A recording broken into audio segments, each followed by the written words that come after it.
नमस्कार, स्वागत है आप सबका दिन भर की तमाम बड़ी और अहम खबरों के साथ मैं हूं कवीन सचान। शुरुआत इस वक्त की हेडलाइन से।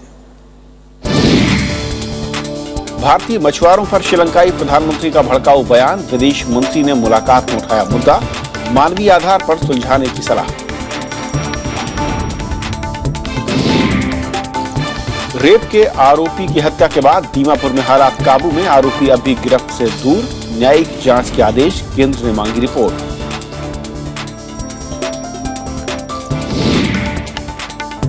नहीं थम रहा आम आदमी पार्टी में मचा घमासान, मयंक गांधी ने पार्टी पर लगाया अपमानित करने का आरोप, प्रशांत योगेंद्र पर कार्रवाई को लेकर राजस्थान इकाई में भी मतभेद।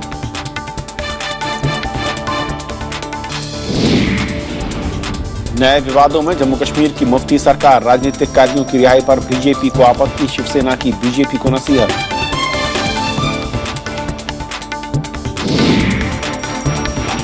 ऑल इंग्लैंड बैडमिंटन चैंपियनशिप के फाइनल में पहुंचकर साइना नेहवाल ने रचा इतिहास, चीन के खिलाड़ी को दी मात।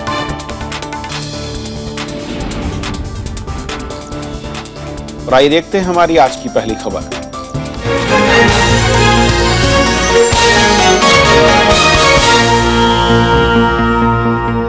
विदेश मंत्री सुषमा स्वराज ने श्रीलंका के प्रधानमंत्री रानिल विक्रमसिंघे को भड़काऊ बयान से बचने और मछुआरों से जुड़े मसलों को मानवीय तरीके से हल करने की सलाह दी है। कोलंबो में विक्रमसिंघे के साथ आज आधिकारिक मुलाकात के बाद दोनों देश मछुआरों से जुड़े मसलों को तात्कालिक और दूरगामी तरीके से हल करने पर सहमत हुए। सुषमा स्वराज 13 मार्च से शुरू होने वाले प्रधानमंत्री नरेंद्र मोदी के श्रीलंका दौरे के वक्त उठने वाले मुद्दों पर तैयारी के सिलसिले में कोलंबो में हैं। श्रीलंका के दौरे पर गई विदेश मंत्री सुषमा स्वराज ने शनिवार को श्रीलंका के प्रधानमंत्री रानिल विक्रमसिंघे से मुलाकात की। विक्रमसिंघे से बातचीत में सुषमा स्वराज ने खास तौर पर भारतीय मछुआरों के बारे में विक्रमसिंघे के बयान पर बात की और उन्हें इस तरह से उकसाने वाली भाषा से बचने की सलाह दी। The External Affairs Minister and the Prime Minister, by our understanding, are satisfied that this issue needs to be discussed and addressed in a humane, humanitarian manner and through dialogue.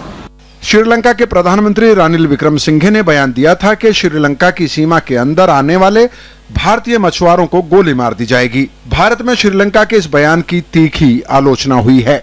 ऐसा समय जब भारत की विदेश मंत्री श्रीमती सुषमा स्वराज वहां श्रीलंका के दौरा पर है और प्रधानमंत्री भी कुछ ही दिन में वहां जाने वाले हैं, तो जो इनकी जो प्रधानमंत्री श्रीलंका की जो बयान है, धमकी का जो स्वर है इसमें, ये अच्छा नहीं लगता है। It's very shocking and outrageous statement coming from the Sri Lankan prime minister.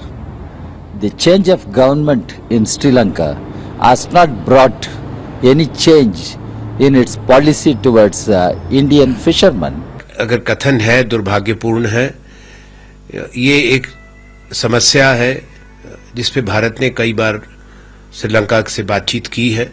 प्रधानमंत्री नरेंद्र मोदी के साथ श्रीलंका के राष्ट्रपति मैत्रीपाला सिरिसेना की शिखर वार्ता के दौरान मछुआरों के सवाल के स्थायी हल की बात भी होनी है। इसीलिए रानिल विक्रमसिंघे के इस उकसावेबाजी के बयान के बावजूद शनिवार को विदेश मंत्री सुषमा स्वराज ने श्रीलंका के विदेश मंत्री मंगला समरवीरा के साथ प्रतिनिधि मंडल स्तरीय बात की। इसके पहले वे श्रीलंका के राष्ट्रपति मैत्रीपाला सिरिसेना के साथ भी मिली थीं। 28 साल के बाद भारत के किसी प्रधानमंत्री की ये पहली श्रीलंका यात्रा होनी है। इस दौरान प्रधानमंत्री जाफना भी जाएंगे, जहां भारत के सहयोग से तमिलों के पुनर्वास का काम चल रहा है।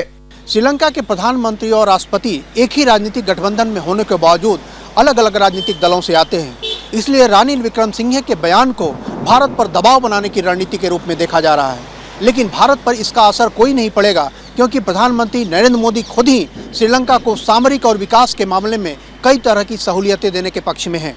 राज्यसभा टेलीविजन के लिए दिल्ली से अखिलेश सुमन। और इस पूरे मसले पर और बातचीत करेंगे, हमारे साथ फॉर्मर डिप्लोमेट राजीव डोगरा साहब मौजूद हैं। राजीव जी, स्वागत है आपका।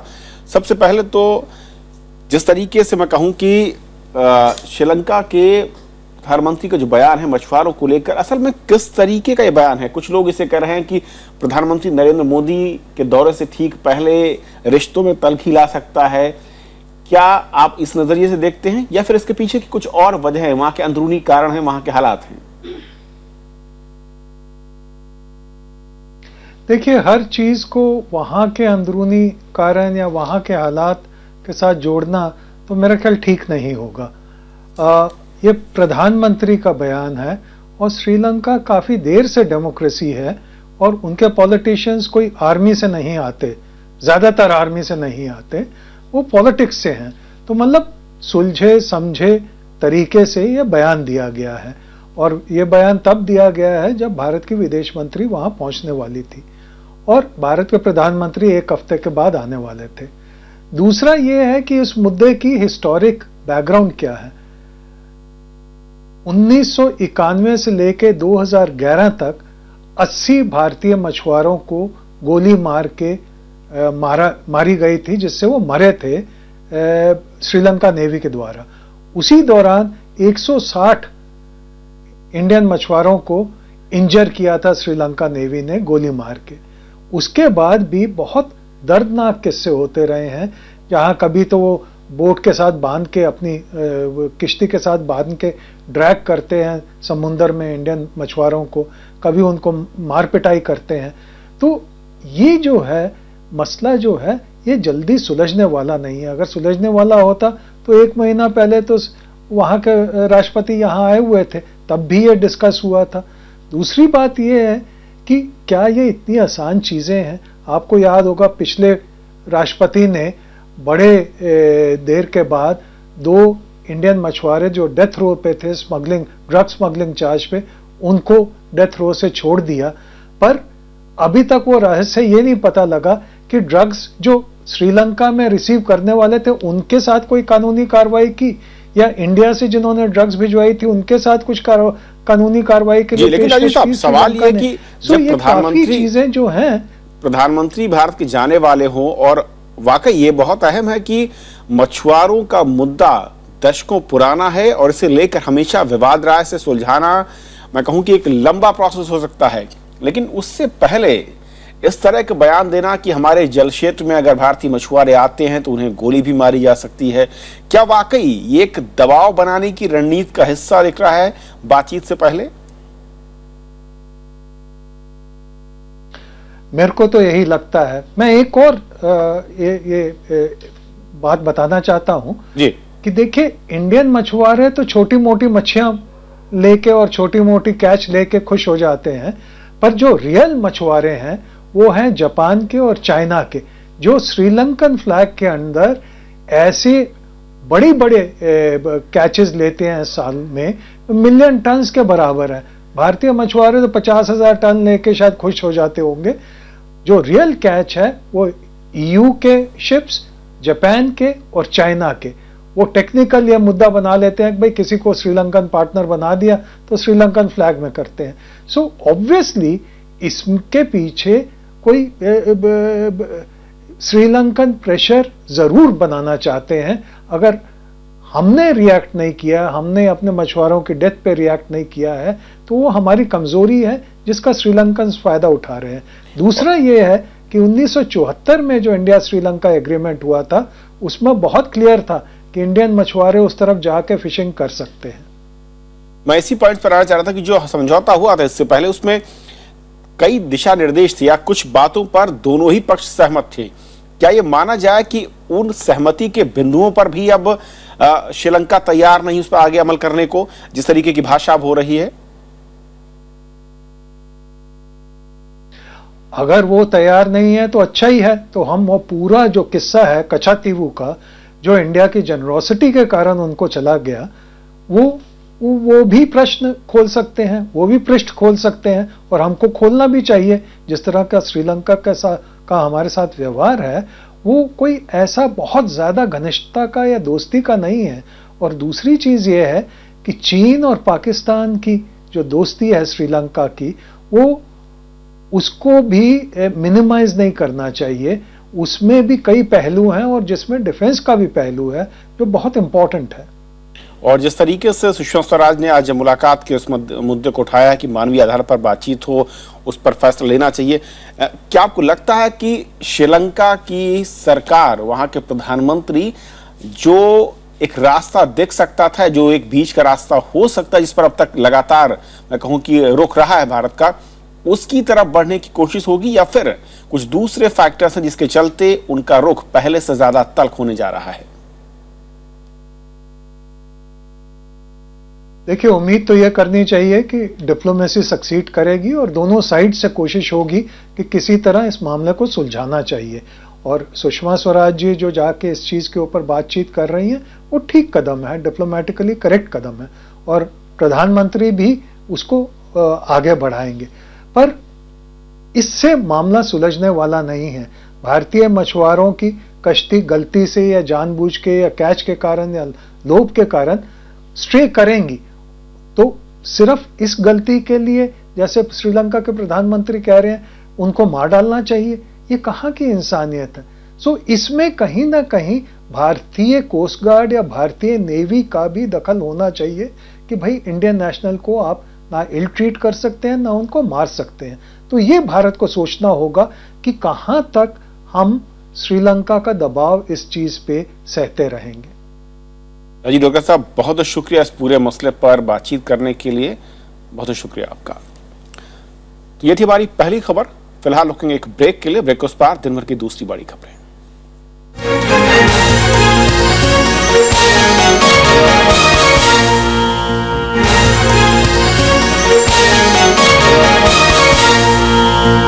सभा टेलीविजन की खास श्रृंखला महामहिम राज्यपाल में आपका स्वागत है।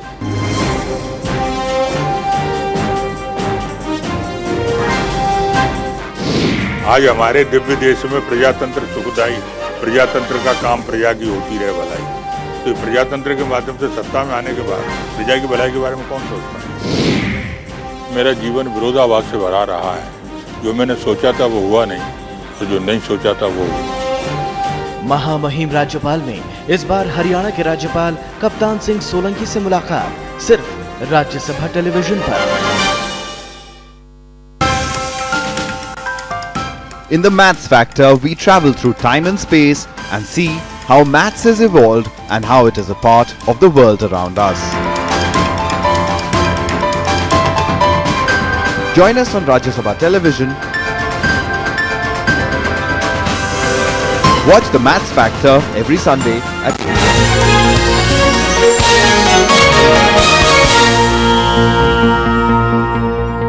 और बात नागालैंड की, जहां पर बलात्कार के आरोपी को जेल से निकालने के बाद पीटकर हत्या की जाने के मामले में न्यायिक जांच के आदेश दे दिए गए।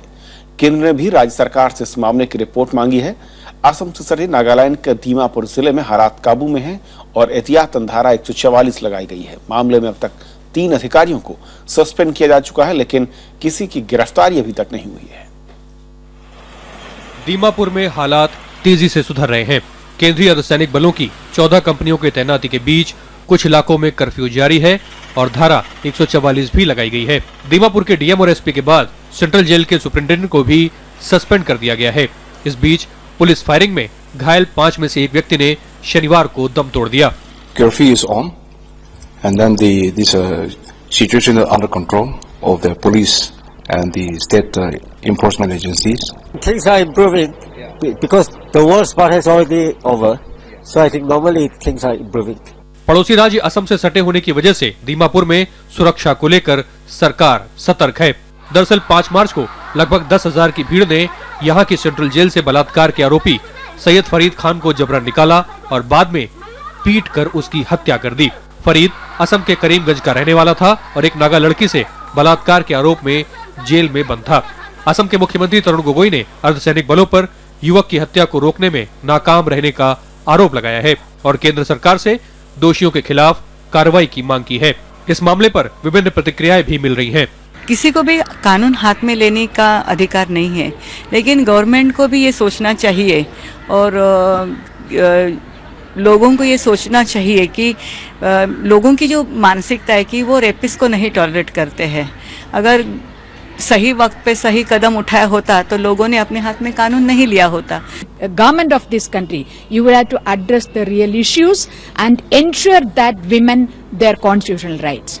दीमापुर की ये घटना ऐसे वक्त सामने आई है जब दिल्ली गैंगरेप की पीड़िता पर बनी डॉक्यूमेंट्री को लेकर देश में चर्चा जोरों पर है। इस घटना को लेकर भी देश भर में व्यापक प्रतिक्रिया हुई थी, लेकिन भीड़ का इस तरह कानून को हाथ में लेना चिंता जरूर पैदा करता है। Bureau report, Rajya Sabha TV. और अब बात आम आदमी पार्टी की, जहां पर घमासान अभी भी जारी है। राष्ट्रीय कार्यकारिणी के सदस्य मयंक गांधी ने अपनी ही पार्टी पर अपमानित करने का आरोप लगा दिया है। उन्होंने योगेंद्र यादव और प्रशांत भूषण को पीएसी से बाहर किए जाने का विरोध किया था। उधर पार्टी की राजस्थान इकाई में भी योगेंद्र और प्रशांत भूषण के खिलाफ हुई कार्रवाई पर मतभेद है। योगेंद्र यादव और प्रशांत भूषण के खिलाफ हुई कार्रवाई के बाद से आम आदमी पार्टी दो खेमों में बटी हुई नजर आ रही है। राष्ट्रीय कार्यकारिणी के सदस्य और महाराष्ट्र से पार्टी नेता मयंक गांधी ने लगातार दूसरा ब्लॉग लिखकर अरविंद केजरीवाल खेमे पर निशाना साधा है। मयंक ने ब्लॉग में लिखा, मेरे ऊपर हमले शुरू हो गए हैं, अभी और बहुत कुछ सामने आएगा और अंत में मुझे इतना अपमानित किया जाएगा कि मैं पार्टी छोड़ दूंगा। जिस प्रिंसिपल्स और सिद्धांत के साथ हम लोग इस पार्टी फॉर्म किए थे, उस सिद्धांत को थोड़ा मजबूत करने की कोशिश कर रहा हूँ। इसके सिवा या कोई मुझे पब्लिसिटी या कोई पार्टी तोड़ने की गतिविधि या पार्टी, ऐसा कुछ भी नहीं है। विरोध का असर पार्टी की राजस्थान इकाई तक है। राजस्थान इकाई के नेता राकेश परीख ने भी 4 मार्च की राष्ट्रीय कार्यकारिणी के उस फैसले का विरोध किया है जिसमें योगेंद्र यादव और प्रशांत भूषण को पीएसी से बाहर किए जाने का फैसला किया गया था। जिस तरीके से ये हुआ है वो राजस्थान की ओर से मैं कहता हूँ कि हमारे हिसाब से गलत है। किसी पर भी कार्रवाई तुरंत नहीं होनी चाहिए। उसके ऊपर अगर आपको डिसिप्लिनरी एक्शन लेनी है तो पहले इंक्वायरी हो और वो दोषी हो तो आप कार्रवाई करिए निश्चित तौर से। उधर योगेंद्र यादव ने पार्टी के भीतर मचे घमासान पर चिंता जताई है। I've been reading all this. I've been listening to the news from Rajasthan. I've been reading about Mayank Bhai's blogs. I don't want to comment on it. There is a party discipline about what is to be discussed in public and what is not to be discussed. And I would rather confine myself to the party discipline. आम आदमी party में असहमति की खबरों पर विपक्ष ने भी प्रतिक्रिया दी है। ये अंदरूनी कलह में ये पूरी तरह बिजी हैं। चर्चा सिर्फ इस बात का हो रहा है कि हाल ही में 2 बड़े नेताओं को पार्टी से निकाला गया और आगे किसको निकालेंगे। And one thing that the Aam Aadmi Party is demonstrating is that their constitution to be able to digest the loaves and fishes of office is very low, and they will require something more than naturopathy to cure it.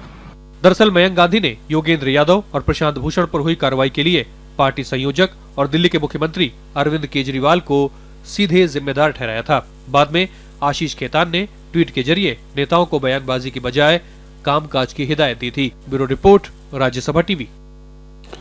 उधर जम्मू कश्मीर की मुफ्ती मोहम्मद सईद सरकार नए विवाद में फंस गई है। मुख्यमंत्री के निर्देश के बाद पुलिस सभी राजनीतिक कैदियों की रिहाई करने की तैयारी में है और उस बीच अलगाववादी नेता मसरत आलम को आज रिहा भी कर दिया गया।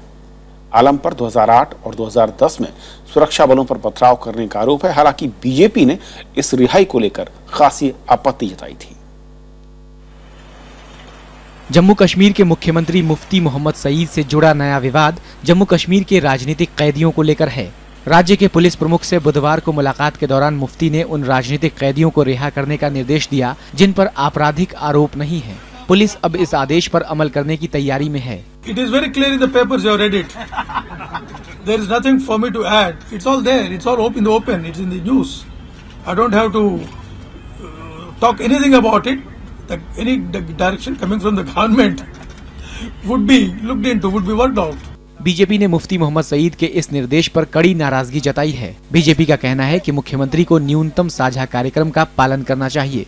जवानों, सिक्योरिटी फोर्सेस, आर्मी और जम्मू कश्मीर की देशभक्त जनता के द्वारा दिए गए बलिदानों का ये अपमान होगा। भारतीय जनता पार्टी इस प्रकार के किसी भी मूव का विरोध करेगी। हमें पता है ना, जम्मू कश्मीर में पीडीपी और बीजेपी की सरकार बनी है। हमको मालूम है हमको यहाँ किस तरह से इस जम्मू कश्मीर को इस मुसीबत से निकाल के तरक्की की मंजिल पे ले जाना है।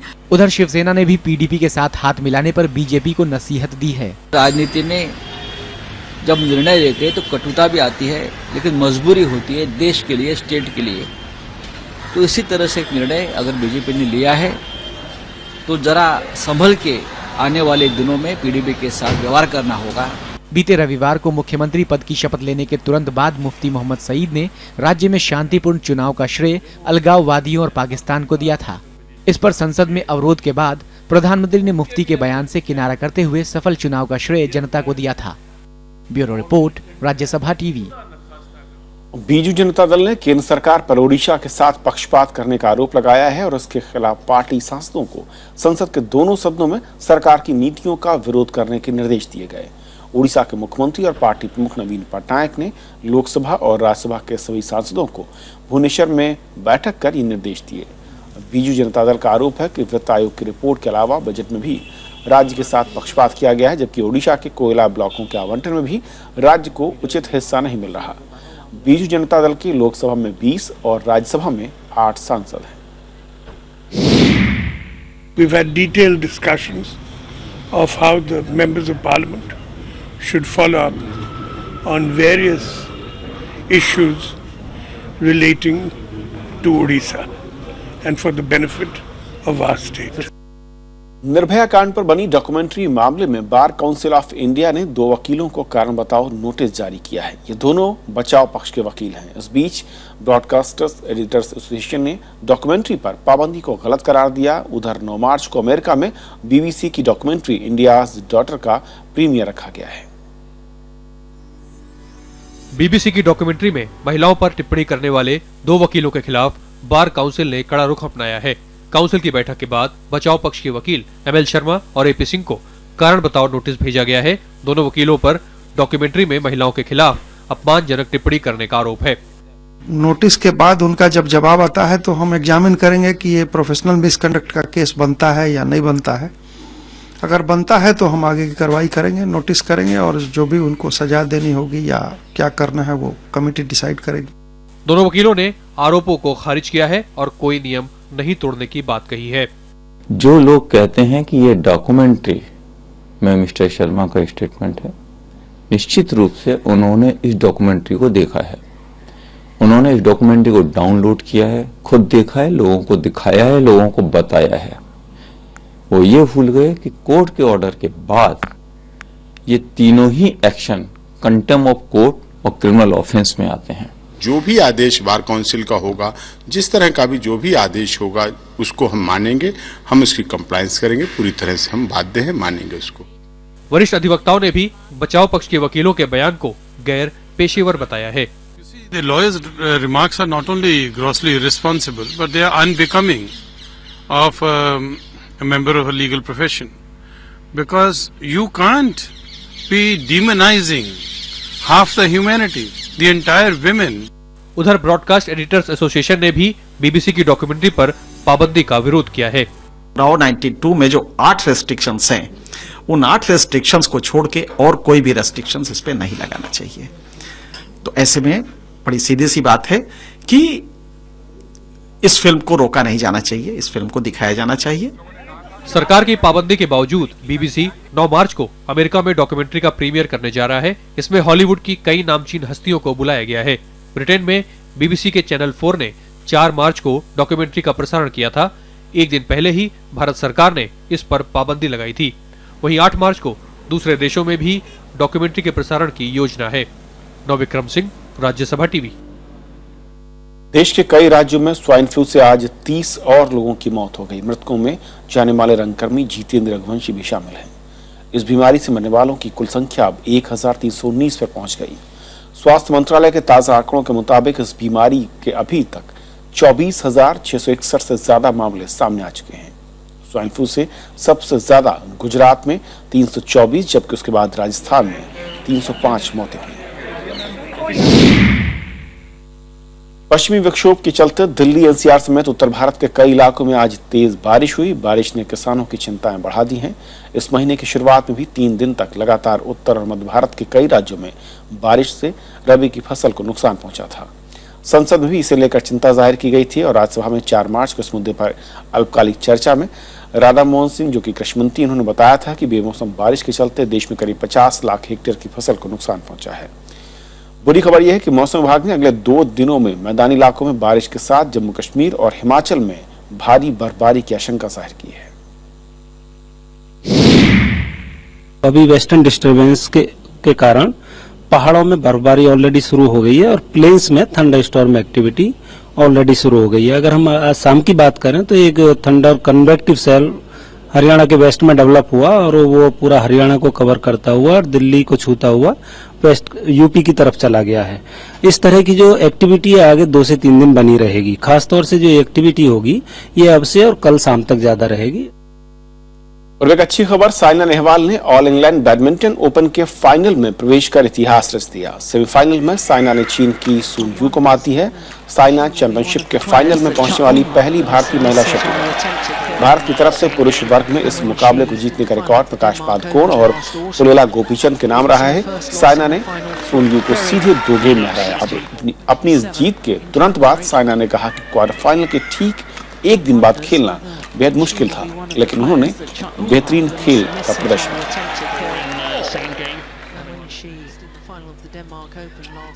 और एक नजर देश और दुनिया की कुछ और बड़ी खबरों पर। केरल विधानसभा के अध्यक्ष जी कार्तिकेयन का लीवर कैंसर के चलते आज सुबह निधन हो गया। कार्तिकेयन का बेंगलुरु के एक निजी अस्पताल में इलाज चल रहा था। प्रधानमंत्री नरेंद्र मोदी और कांग्रेस अध्यक्ष सोनिया गांधी समेत कई नेताओं ने उनके निधन पर शोक जताया।